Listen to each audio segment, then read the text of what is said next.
Would you be willing to risk your life for a friend? How about an enemy? My name is Richard Roland Kirkland, and I was born in South Carolina in 1843. I have 5 older brothers and 1 sister, Caroline. My mother died when I was only 2 years old. When the war started in 1861, my brothers and I cast lots to see which of us should stay on with Papa and help take care of our rice plantation. James, my oldest brother, stayed home. All of us were familiar with soldiers. My great-grandfather had fought in the Revolution. When I was 18 years old, I enlisted in the 2nd South Carolina Infantry. By 1862, just a year later, I had seen action at 1st Manassas, Savage Station, Maryland Heights, and Antietam. I also saw many of my best friends die.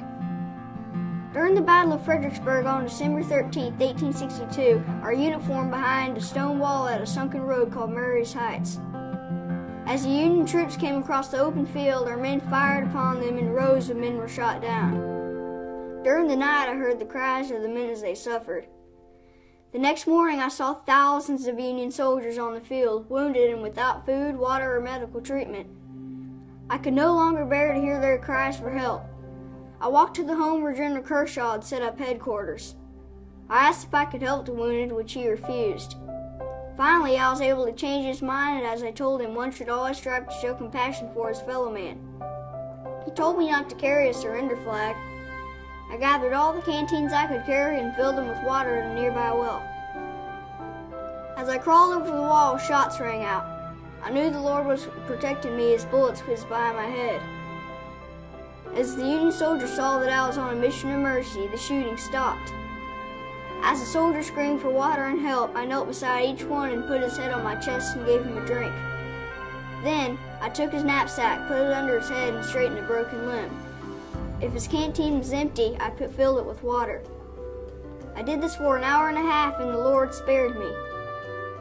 I was able to go home after this to see my Papa, my brother James, and my sister Caroline. It would be the last time I was to see my family. My brother James would be shot and killed on the farm. Sherman's troops would come and occupy the plantation and run off the slaves of my Papa. I went on to fight in Chancellorsville and then Gettysburg, where I helped bury many men from Kershaw's brigade. It was a sad time. Well, I have to go now. I have a new assignment. I'll be leaving right away to march to Chickamauga, Georgia. Nice talking to you. Richard Kirkland, age 20, died a few months later on September 20th, 1863, at the Battle of Chickamauga, Georgia, when a rifle ball pierced his chest. Rushing away at 8, he knew the wound was mortal. He said, "No, I'm done for. You can do me no good. Save yourselves, but tell my Papa goodbye," and I died right. I did my duty. I died at my post.